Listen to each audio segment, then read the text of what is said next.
Dear friends, welcome back to my channel place classes. Dear friends, आपका अपने channel place classes में स्वागत है। आज के वीडियो लेक्चर में आप देखेंगे 45 डेज स्पोकन इंग्लिश कोर्स का डे 13। डे 13 में क्या देखने वाले हैं, आज मैं आपको बहुत ही शानदार टॉपिक के बारे में बताऊंगा।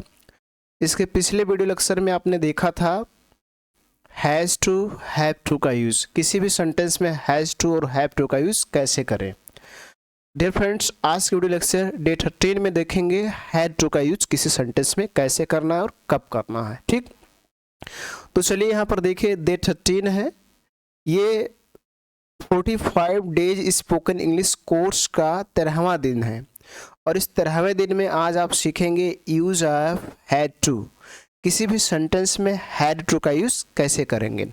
पिछले वीडियो लेक्चर में आपने देखा प्रेजेंट टेंस में कैसे यूज होगा, आज में आप देख रहे हैं कि पास्ट टेंस में कैसे होगा। जो हैड टू है इसका पास्ट टेंस में यूज होता है और इसके बाद आप देखेंगे अगले वीडियो लेक्चर में फ्यूचर टेंस में कैसे यूज होगा और किसका यूज होगा।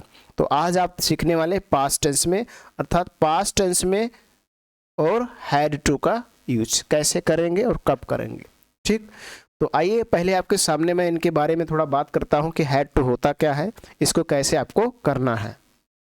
तो डियर फ्रेंड्स, देखिए मैंने आपके सामने एक ब्लैंक पेज लिया और इस ब्लैंक पेज में मैं आपके सामने एक सेंटेंस लिख रहा हूं। जैसे लिख दे रहा हूं, उसे पढ़ना था, उसे पढ़ना था। ठीक है, अब मैं कह रहा हूं इसका ट्रांसलेट कीजिए। ठीक, उसे पढ़ना था, इसका ट्रांसलेट कीजिए। तो आप कमेंट बॉक्स में झट झट फटाफट लिख दीजिए कि इसके ट्रांसलेट क्या होंगे। तो उसे पढ़ना था, तो आप सोचेंगे कि इसके ट्रांसलेट होंगे he was to read, he was to read. Book पढ़ने की बात करेंगे तो रीड, अन्यथा स्टडी का यूज करेंगे। ठीक है, ही वॉज टू रीड। आप सोचेंगे ये सेंटेंस होगा, क्या ये गलत है? और दूसरा क्या होगा? तो दूसरा आप सोचेंगे कि ये होगा, ही had to read या study। ये सही होगा। कौन सा सेंटेंस में सही होगा? इस सेंटेंस के लिए इसकी इंग्लिश क्या होगी? he is to read होगा, sorry he was to read होगा, या he had to read होगा, या he was to study होगा, या he had to study होगा। कौन सा सेंटेंस सही होगा? तो डियर फ्रेंड्स, यहाँ पर दोनों ही सेंटेंस बिल्कुल सही हैं, ये भी सही है और ये भी सही है। फिर सोचेंगे सर दोनों में डिफरेंस क्या है, ये दोनों सेंटेंस सही है। तो हम किसी सेंटेंस को कैसे पता कर पाएंगे कि इसमें हमें वाज टू का यूज करना है और या हैड टू का यूज करना है। और यदि हम दोनों में से किसी का भी यूज कर देंगे तो क्या हमारा सेंटेंस गलत नहीं होगा? तो इसको समझने के लिए मैं एक सेंटेंस और आपके सामने लिखता हूँ। ये देखिएगा, उसे पढ़ना पढ़ता था, उसे पढ़ना पड़ता था। अब इसकी ट्रांसलेट कीजिए, तो इसकी ट्रांसलेट आप फिर कहेंगे, फिर यही होगा, ही वॉज टू रीड या स्टडी, जो भी आप यूज करना चाहे कर सकते हैं। और फिर कहेंगे ये भी होगा, दोनों सही है। सॉरी, यहाँ पर ही रहेगा, यहाँ पर आपको ही का यूज करना है, ही हैड टू रीड। ठीक है, कहेंगे ये भी होगा, दोनों सही हैं, क्योंकि इस सेंटेंस में ये दोनों सही है, इस सेंटेंस की इंग्लिश दोनों सही है, तो इसके भी दोनों सही होंगे। But this sentence is not correct, ये जो सेंटेंस है ये करेक्ट नहीं है, ये सेंटेंस पूर्णतः रॉन्ग है, गलत है। अब सोचेंगे सर क्यों ऐसा? अब यहाँ पर ये सेंटेंस तो सही हो गया, तो फिर यहाँ क्यों नहीं होगा? इसी बात को आपको समझना है कि यहाँ पर सही है लेकिन यहाँ पर नहीं सही है। क्यों? तो डियर फ्रेंड्स, इस सेंटेंस को जब आप बोल रहे हैं उसे पढ़ना था, तो एक नॉर्मल बात भी हो सकता है, उसे पढ़ना था, ही वाज टू रीड। और ये कंपल्सन भी हो सकता है कि उसे पढ़ना था, मतलब उसकी मजबूरी थी, उसको ऊपर प्रेशर था घर वालों को या किसी भी प्रकार का प्रेशर था, इसलिए उसको पढ़ना था, मतलब मजबूरी थी। तो इस सेंटेंस से आप दोनों का इमेजिन कर सकते हैं, कल्पना कि ये नॉर्मल बात भी हो सकती है, वो अपनी इच्छा से पढ़ता था, और दूसरी बात ये भी हो सकता है कि उसके ऊपर प्रेशर था, उसके ऊपर दबाव था और वो कंपल्सन मजबूरी में पढ़ता था। तो जब अगर आप इस सेंटेंस को कंपल्सन में लेकर चलेंगे, मतलब उसकी मजबूरी थी पढ़ना, तो ये सेंटेंस सही होगा। और जब आप ये देखेंगे कि उसे पढ़ना था, नॉर्मल बात है, तो ये सेंटेंस सही होगा। इसलिए मैं कहता हूं कि ये दोनों सेंटेंस सही है, क्योंकि इस सेंटेंस को देखकर आप ये नहीं पता कर पाएंगे कि कंपल्सन था या नॉर्मल बात था। ये सिचुएशन पर डिपेंड है। जो व्यक्ति इस सेंटेंस को बोल रहा है उस समय की सिचुएशन क्या है, स्थिति क्या है, जिसके लिए बोल रहा है, क्या उसकी वो कंपल्सन थी, मजबूरी थी पढ़ना, या उसे नॉर्मल सेंटेंसों में उसका यूज कर रहा है। तो ये नॉर्मल बात है तो ही वाज टू रीड या ही वाज टू स्टडी, और यदि उसको कंपल्सन है, मजबूरी है पढ़ना, तो ही हैड टू रीड या ही हैड टू स्टडी होगा। इतनी बात आपके समझ में आ गई होगी। अब इसी सेंटेंस पे मैंने यहाँ ही वाज टू रीड गलत सेंटेंस है। क्यों गलत है? क्योंकि इस सेंटेंस से केवल एक ही बात पता चलता है और वो है कंपल्सन। उसे पढ़ना पड़ता था। पढ़ता था मतलब उसकी मजबूरी थी पढ़ना। तो जब किसी सेंटेंस में किसी की मजबूरी को दिखाया जाए, किसी कार्य को करने की मजबूरी, कंपल्सन, तो वहां पर केवल हैड टू का यूज होगा, वाज टू और वर टू का यूज नहीं होगा पास्ट टेंस में। तो इतनी बात आपको क्लियर भी समझ में आ गया होगा कि वाज टू और वर टू का यूज कहाँ करना है। नॉर्मल बात, जब कोई कंपल्सन ना हो तो आपको you have to use was to and were to in the sentences. लेकिन यदि आपका कंपल्सन है, मजबूरी है उस कार्य को करना, तो आपको you have to use had to in the sentences. तो आपको सेंटेंसों में हैड टू का यूज करना है। ठीक है, तो ये दोनों में डिफरेंस है। तो यदि आपसे कोई पूछे कि what is the difference between was to, were to and had to, तो ये दोनों में डिफरेंस है। हैड टू का यूज ओनली फॉर कंपल्सन, केवल मजबूरी के लिए यूज किया जाएगा, जबकि was to and were to का यूज फॉर नॉर्मल सेंटेंसेस। तो ये दोनों में डिफरेंस है। अब इसी पास्ट टेंस में आज के वीडियो लेक्चर में आप सीखेंगे हैड टू का यूज सिंपल में कैसे करना है, नेगेटिव में कैसे करना है, इंट्रोगेटिव में कैसे करना है, और फिर इस पर आप प्रैक्टिस एक्सरसाइज करेंगे। और साथ साथ जितना भी आप सीखेंगे उसके आपको PDF नोट्स डिस्क्रिप्शन बॉक्स में मिल जाएंगे। वहाँ से जाकर आप उस लिंक से PDF को लोड कर सकते हैं और सीख सकते हैं। तो चलिए बिना देर करते हुए आज की वीडियो शुरू करते हैं।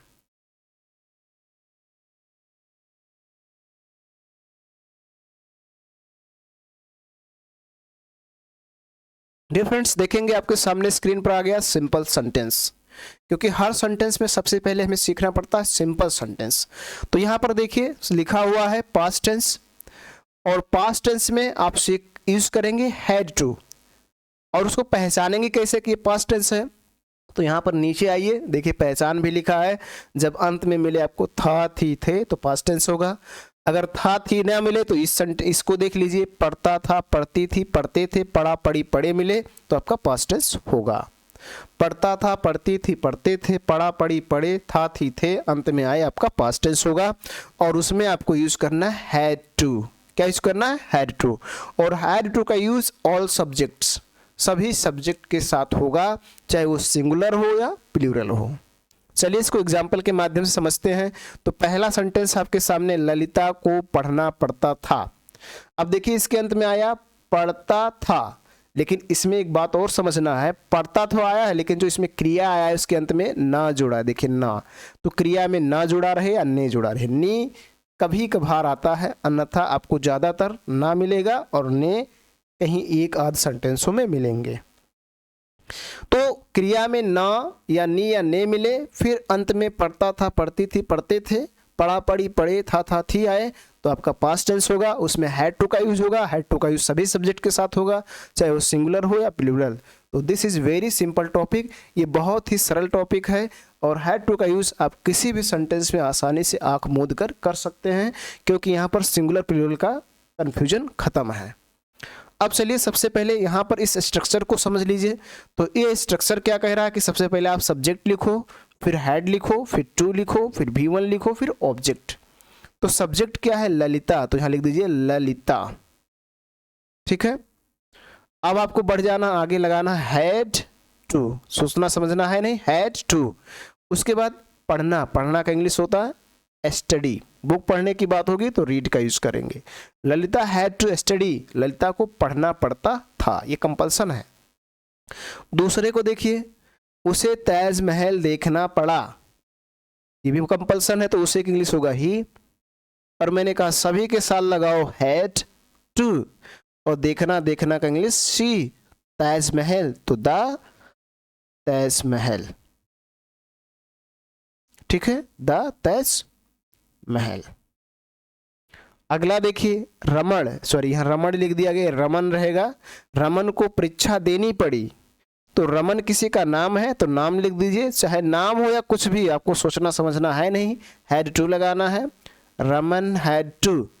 देने देना का इंग्लिश होता है गिव, और परीक्षा the exam, give the exam, ठीक है, Raman had to give the exam, Raman को परीक्षा देनी पड़ी।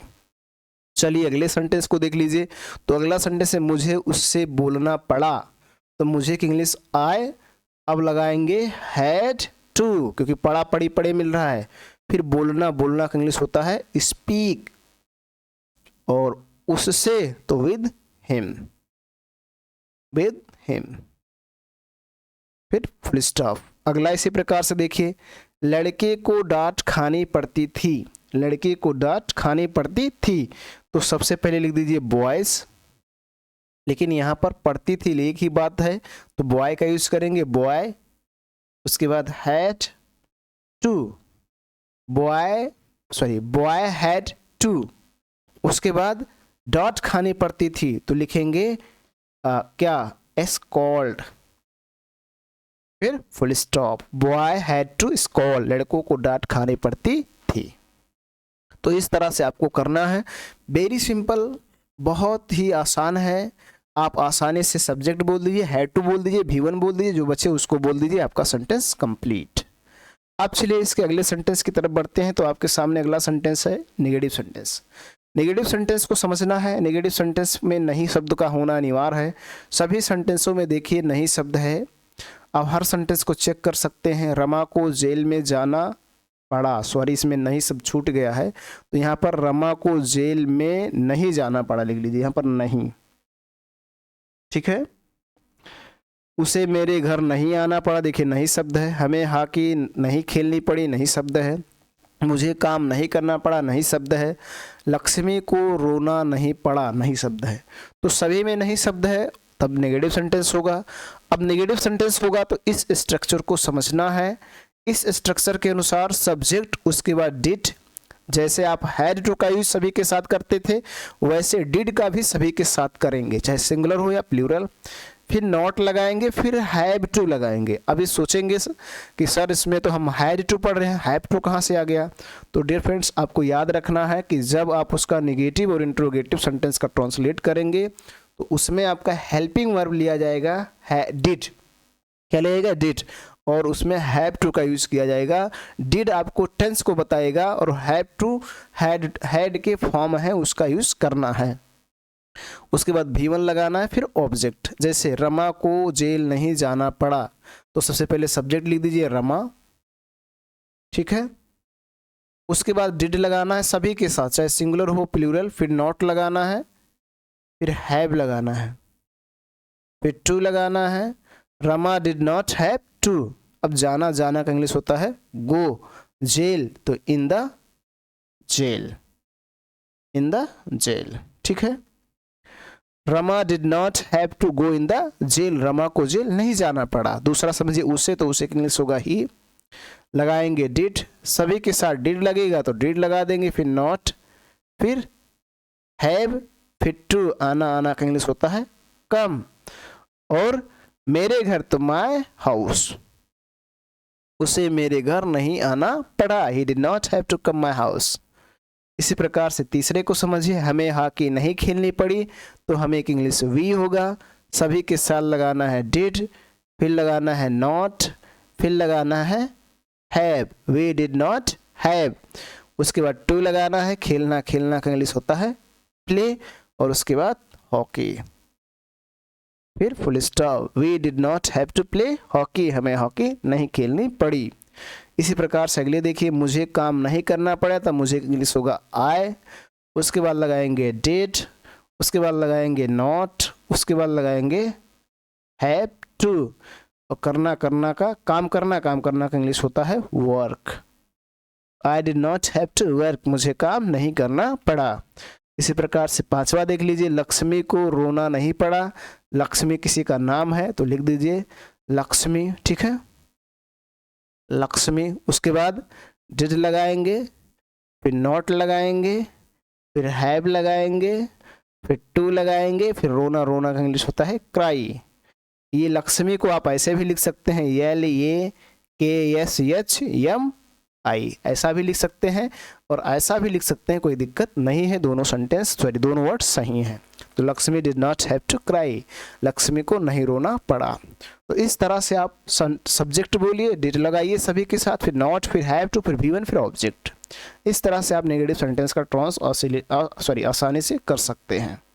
अब चलिए आपके सामने अगला सेंटेंस है इंट्रोगेटिव सेंटेंस। इंट्रोगेटिव सेंटेंस की शुरुआत देखिए कब से कैसे करेंगे, जब क्या से शुरू हो। देखिए सभी सेंटेंस क्या से शुरू हैं, तो जब क्या से शुरू हो तो सबसे पहले डिड का यूज करना है। तो सबसे पहले डिड लगा दीजिए, उसके बाद सब्जेक्ट लगाइए, मुझे, मुझे की इंग्लिश आए।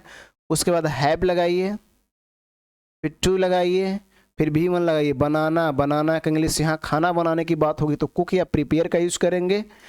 और फूड, फिर question mark, did I have to cook food, क्या मुझे खाना बनाना पड़ा।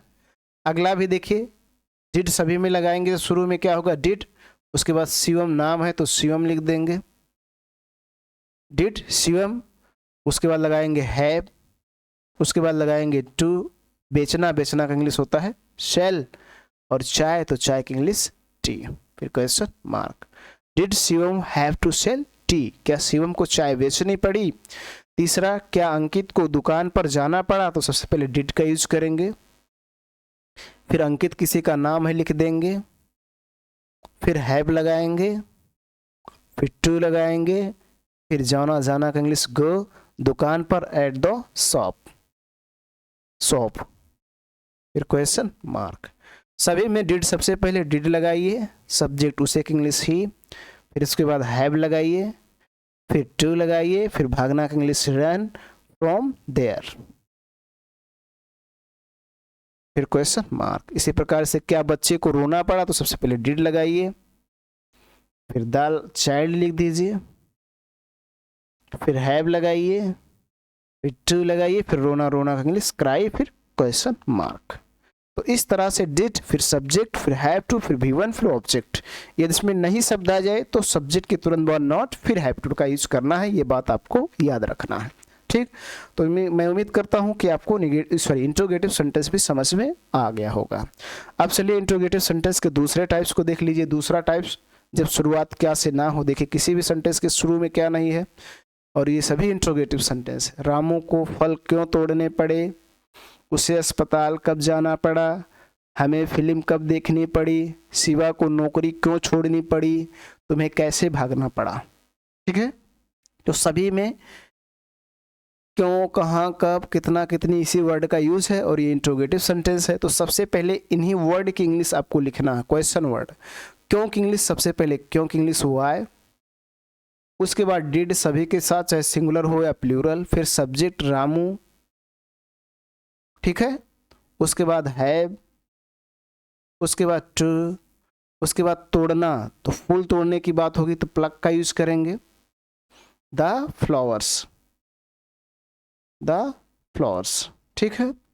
अगला, उसे अस्पताल कब जाना पड़ा, तो सबसे पहले कब की इंग्लिश व्हेन, फिर डिड लगाएंगे सभी के साथ, उसे की इंग्लिश यू होगा, फिर हैव लगाएंगे, फिर टू लगाएंगे, फिर जाना की इंग्लिश गो टू, फिर हॉस्पिटल, अस्पताल को इंग्लिश में कहते हैं हॉस्पिटल, ठीक है। फिर क्वेश्चन मार्क। अगला, हमें फिल्म कब देखनी पड़ी, तो सबसे पहले कब की इंग्लिश व्हेन, उसके बाद डिड, फिर सब्जेक्ट हमें, हमें की इंग्लिश वे, फिर हैव, फिर टू, देखना, देखना की इंग्लिश वॉच, और उसके बाद फिल्म की इंग्लिश मूवी। फिर क्वेश्चन मार्क। इसी प्रकार से अगले को देखिए, शिवा को नौकरी क्यों छोड़नी पड़ी, तो सबसे पहले क्यों की अंग्रेजी वाई, फिर आपको डिड लगाना है, फिर सब्जेक्ट लिख देना है शिवा, फिर हैव लगाना है, फिर टू लगाना है, फिर छोड़ना की इंग्लिश लीव, और नौकरी की इंग्लिश जॉब, क्वेश्चन मार्क। अगला तुम्हें कैसे भागना पड़ा, सबसे पहले कैसे की इंग्लिश हाउ, फिर लगाएंगे डेट, फिर तुम्हें की इंग्लिश यू, फिर लगाएंगे हैव, फिर लगाएंगे टू, और फिर भागना की English run. How did you have to run, फिर लगा देंगे क्वेश्चन मार्क। तो इस तरह से आपको ट्रांसलेट करना है जब इंट्रोगेटिव सेंटेंस होगा तब। तो डियर फ्रेंड्स, मैं समझता हूँ कि इससे सरल टॉपिक आपको पूरे ग्रामर में नहीं मिलेगा। हैड टू का यूज, सभी के साथ हैड टू का यूज करेंगे, सिंपल ट्रांसलेट कर रहे हैं, और यदि निगेटिव ट्रांसलेट कर रहे हैं तो सभी के साथ डिड नॉट का यूज करेंगे, फिर हैव टू लगाएंगे, और उसके बाद इंट्रोगेटिव में कर रहे हैं तो फिर डिड का यूज करना, सभी के साथ यूज करना। यहाँ पर आपको कंफ्यूजन ये नहीं है कि मैं कहाँ डिड लगाऊं कहाँ ना लगाऊं, क्योंकि सभी के साथ डिड, सभी के साथ हैड टू का यूज होता है। अब चलिए डियर फ्रेंड्स, मैं आपके सामने प्रैक्टिस एक्सरसाइज लाया हूँ, जिसका प्रैक्टिस करेंगे और देखेंगे। ये प्रैक्टिस एक्सरसाइज 2 है। प्रैक्टिस एक्सरसाइज 1 आपने देखा हैज़ टू और हैव टू के यूज में, ये प्रैक्टिस एक्सरसाइज 2 है, और इसमें आप हैड टू का यूज सीखेंगे कि कैसे करना है। जैसे आपने सीखा वैसे ही इन सेंटेंसों को ट्रांसलेट करके देखेंगे क्या आप इनके ट्रांसलेट कर पा रहे हैं या नहीं कर पा रहे हैं। जैसे पहला, मुझे जाना पड़ा, सिंपल सेंटेंस, तो बोलेंगे आई, उसके बाद हैड, उसके बाद टू, उसके बाद गो, आई हैड टू गो, मुझे जाना पड़ा। दूसरा देखिए, उसे नहाना पड़ा, तो उसे की इंग्लिश ही, उसके बाद हैड,